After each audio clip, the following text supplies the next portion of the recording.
मनुष्य जीवन की सबसे बड़ी समस्या है कि जिस जगत में मनुष्य रहता है वह अनेकानेक कष्टों और समस्याओं से भरा हुआ है। चाहते और न चाहते हुए भी हम नाना प्रकार के दुखों से घिर जाते हैं। तब हमारे कल्याण का उपाय क्या है? और भारतीय दर्शन इसी समस्या पर विचार करते हैं। परंपरावादी भारतीय दर्शनों में मानव कल्याण के 4 मार्ग बताए गए हैं: ज्ञान, कर्म, योग और भक्ति। ये चारों मार्ग अपनी चरम सीमा में एक ही परिणाम देते हैं। अब इनके बारे में थोड़ी थोड़ी बात करते हैं। ज्ञान स्वाभाविक है। जो व्यक्ति जितना ज्ञानी होता है वह अपनी समस्याओं को उतना अधिक समझ सकता है और उसका हल कर सकता है। लेकिन ज्ञान का मार्ग अनंत मार्ग है। यह विश्व सृष्टि अनंत है। प्रकृति का कोई छोर नहीं है। जितना जाना उससे अधिक जानने को अभी शेष है।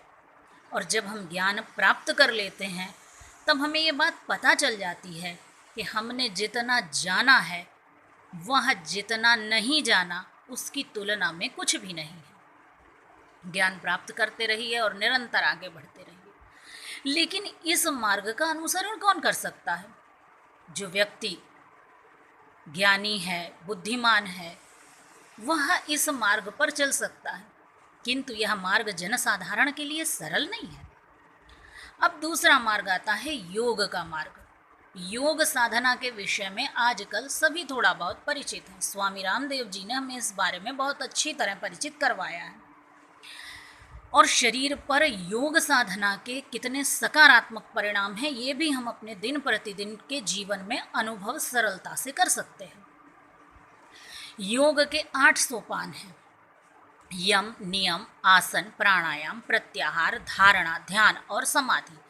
जैसे जैसे हम योग के इन सोपानों को पार करते चले जाते हैं वैसे वैसे ही कहा जाता है, ऐसा पुस्तकों में लिखा है कि जो साधक है वह विशेष सिद्धियां प्राप्त करता चला जाता है और उसके बाद अनंत कल्याण के उस बिंदु पर पहुंचता है जो मानव जीवन का वास्तविक ध्येय है। दुखों का अंत हो जाता है। लेकिन योग साधना भी क्या इतनी सरल है? हम 30 दिन योग नहीं कर पाते, जबकि हमें मात्र आधा या 1 घंटा योग करना होता है। हम नहीं कर पाते। अब तीसरा बिंदु आता है कर्म का। भगवान कृष्ण ने गीता में कर्म का उपदेश दिया है, निष्काम कर्म का उपदेश दिया। लेकिन निष्काम कर्म इस भौतिक जगत में फंसे हुए जीव के द्वारा निष्काम कर्म करना भी क्या सरल है? कर्म 2 तरह का होता है, एक निष्काम कर्म और दूसरा सकाम कर्म। निष्काम कर्म का कोई फल नहीं होता, जबकि सकाम कर्म जो होता है वह भले ही शुभ क्यों ना हो। ये जो बात कही जाती है जैसा कर्म करोगे वैसे फल की प्राप्ति होगी, तो ये केवल अशुभ कर्म के लिए ही नहीं है, ये शुभ कर्म के लिए भी है। शुभ कर्म करे मनुष्य या अशुभ कर्म करे उसे फल की प्राप्ति होगी और वह फल आत्मा को भोगना होता है, लेकिन भोगता वह शरीर के माध्यम से है। यानी बार बार जन्म लेना ही पड़ेगा और उस कर्म का के फल को भोगना भी होगा। और सुख दुख हम इस शरीर के माध्यम से ही प्राप्त करते हैं।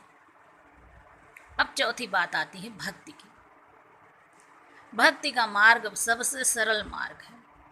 निकृष्ट से निकृष्ट जीव भी भक्ति के मार्ग पर चल सकता है, चाहे वह सामान्य व्यक्ति हो, विशिष्ट व्यक्ति हो, स्त्री हो, पुरुष हो, कोई जीव जंतु हो, कोई भी हो, भक्ति के मार्ग का अनुसरण कर सकता है। और यह सबसे सरल है अबोध से अबोध मनुष्य, जिसके पास कोई ज्ञान नहीं है, जिसने कभी कोई साधना नहीं की है, जो इस भव सागर में फंसा भी हुआ है और अपने सकाम कर्मों के माध्यम से अच्छे जीवन की आशा भी रखता है, वो भी भक्ति कर सकता है। और भगवान ऐसे भाव से, सरल भाव की भक्ति से निष्काम कर्म का उपदेश देने वाले, गीता का उपदेश देने वाले हमारे भगवान कृष्ण भी कैसे बंधे हैं, उस कच्चे धागे से कैसे बंधे हैं। ऐसे सर्वशक्तिमान प्रभु जो सर्वव्यापक हैं, सर्वज्ञ हैं, सर्वलोक महेश्वर हैं, जगदीश्वर हैं, वो भक्ति के कच्चे धागे से कैसे बंधे हैं। हमारे भक्त कवियों ने इसे लिखा है। शेष महेश दिनेश गणेश सुरेश हु जाहि निरंतर ध्यावें, जाहि अनादि अनंत अखंड अछेद अभेद सुबेद बतावें, नारद से शुक व्यास रटें, पचिहारे तहु पुनि पार न पावें, ताहि अहीर की छोहरियाँ छछिया भर छाछी पे नाच नचावें। छोटी छोटी लड़कियाँ जो दूध लेकर, माखन मिश्री लेकर घूमती हैं, भगवान खुद उनके पीछे पीछे माखन मिश्री के लालच में उन्हें नाच दिखाते घूमते हैं। उमा दारू जो शित की नाई, सब है नचावत राम गोसाई। जो इस संसार को नचाता है, कठपुतली की भांति नचाता है, वो भक्ति की डोरी में बंधा हुआ माखन और मिश्री के लिए कैसे नाचता है। स्वामी दयानंद सरस्वती ने मूर्ति पूजा का विरोध किया। एक बार किन्हीं स्वामी जी से उनका शास्त्रार्थ था, तब उन्होंने एक पंक्ति कही, न तस्य प्रतिमा अस्ति, अर्थात न तस्य प्रतिमा अस्ति, उसकी प्रतिमा नहीं है, उस सर्वज्ञ की प्रतिमा नहीं है। तो स्वामी जी कोई थे, मुझे नाम तो स्मरण नहीं है, उन्होंने उत्तर दिया, न तस्य प्रतिमा अस्ति, जो झुका हुआ है उसके लिए प्रतिमा है, उस सर्वज्ञ की प्रतिमा है। भक्ति का महात्म्य तो अब स्पष्ट हो ही गया होगा, और हम अब अपनी वाणी को विराम देते हैं। नमस्कार।